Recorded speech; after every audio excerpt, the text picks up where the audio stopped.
Good morning and God bless you. We are on day 103 through our journey through the Bible. Today's reading is Joshua 7, 16 through 26, Joshua 8, Joshua 9 through 1 through 12, Luke chapter 16, verse 1 through 18, Psalms chapter 82, verse 1 through 8, and Proverbs chapter 13, verse 2 through 3.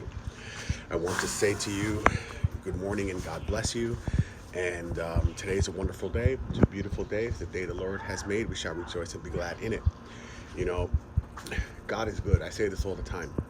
For those that were lost and struggling, and those that were, weighed down by the oppression of their transgression and sin, by the evil forces that continually seek to devour. For those of you that were facing circumstances, health or financial or burdens or whatever it is, and you just felt so oppressed and so squeezed and weighed down by these things, having found Christ and having that burden removed from you, that weight off your shoulders, is so refreshing.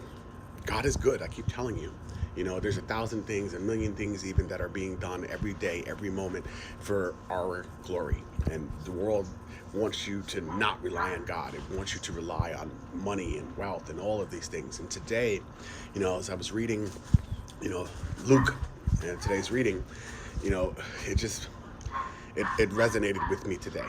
And, particularly, he's talking about the Pharisees who regard themselves as just and righteous, but they regard money and wealth and position and status. And he's like, no. You know what? And he gives a parable about a manager who was, mismanaging his master's his money, his possessions, and he knew he was going to be fired. And the master requested an accounting of all his possessions, and so the manager went to all of his master's debt collectors, and he acted shrewdly. He lowered their debts. Okay, how much do you owe the master? You owe 100? Okay, put 50. How much do you owe? You owe 80? Oh, you owe 100? Okay, put 80. And he went about doing this, and the manager was actually, he was actually like, oh, okay, cool. Because this guy is, he wasn't happy with him for what he did, but the thought was of his shrewdness, right? So he's preparing for himself, a time for when he's no longer employed, right? So he's trying to gain favor with all the debtors so that he can go throughout the world, right? And this impressed the master. And the point of that was, if you are not in control over a little, how are you going to be in control over a lot? And that's what I got out of that. If you're not in control of a little, how are you going to be in control of a lot? Those that are not believers deal shrewdly, right? They deal shrewdly. The believers, we don't do that. We give with compassion. We give freely because we were given freely. We know that. So we share whatever we have. All right. But what he's saying to you is, we know not to store for ourselves treasures on earth where thieves can break in and steal, or moss and rust will come and destroy. So we try not to do that. But you do have to handle your things, your possessions, whether it's money, whether it's whatever you have. You do have to handle it properly with just scales. Right? So that's what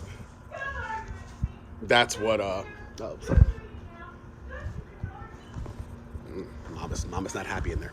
So that's essentially what stuck out to me. One, handle your things properly. Handle your possessions, your money, whatever it is you have. Handle it properly. Yes, we put a little bit of away for a rainy day. Yes, you pay the responsibilities out that you have. But the surplus, what do you do with the surplus? Well, you take that surplus and you give it back. You give it back to the Lord, right? You give it back to the Lord because the Lord loves a cheerful giver, right? There are many things that you can do for this cause. Matter of fact, I have a plan that I've been actually working on. I've done it before, and now it's time for me to do it again. And I'll start explaining that later on. Or maybe I won't, because that's between me and God, but whatever. The surplus you give back to God, right? Now, the proper way is to give that surplus first, and we call that the tithe, a minimum 10%, right? You give 10% of whatever you have to God, your first fruits, you give that to God, All right. And so on that mentality, all right, that's how you go forward. I understand people's circumstances, and I understand that you may not be able to do something like that right away. But the goal is always to pay God back first, because we put him first in all things. All right. So make sure that you at least have some sort of plan to work that into things. All right. And I'm not saying that you have to give that to a church. I'm not saying that you have to give that to anything else, but set it aside for those that do not have. All right. Honor those who do not have and provide. All right. That's what we're to do, because God provides for us. God has given to us freely, so therefore we give back freely, without want, without wanting or needing anything in return. We happen to have extra, so we give, right? And you know, God understands if you're not able to do that, because you have to honor and pay off your own responsibilities, right? You have to do that, right?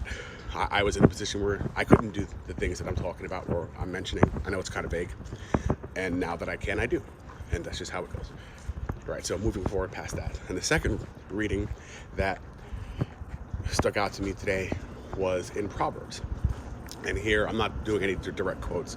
I'm just giving you the synopsis of what I read. And, you know, he's talking about the wise and the unwise. A wise man guards his tongue, right?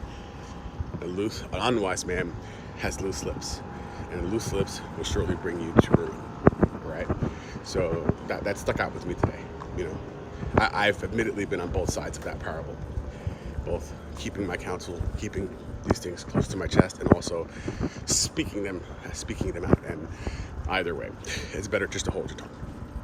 So that was today's reading. So look, God is good. God is merciful. He's just. He's love. He's compassion. All right, that's what he is. He wants to prosper you. Seek him diligently. Put him first.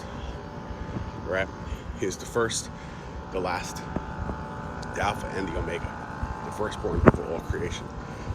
Seek him with all your mind, your heart, and your soul, and you will surely find him. Put him first in all that you do. And all that you do, do it for God. Do it for his glory. Not for men, not for yourself, for his glory. When you go out to work today, whatever your job may be, work to please the Lord. You're a street sweeper?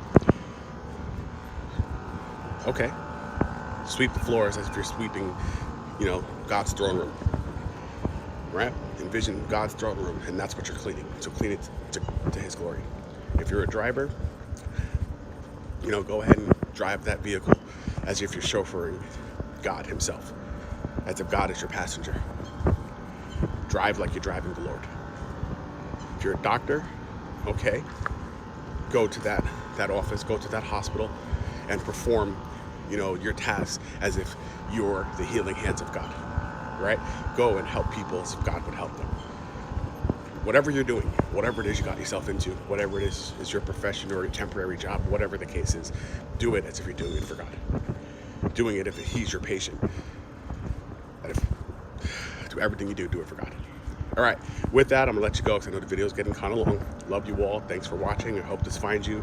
I hope this brings you a deeper understanding and satisfaction and requirement and desire to seek after the Lord. Go with God, stay with God.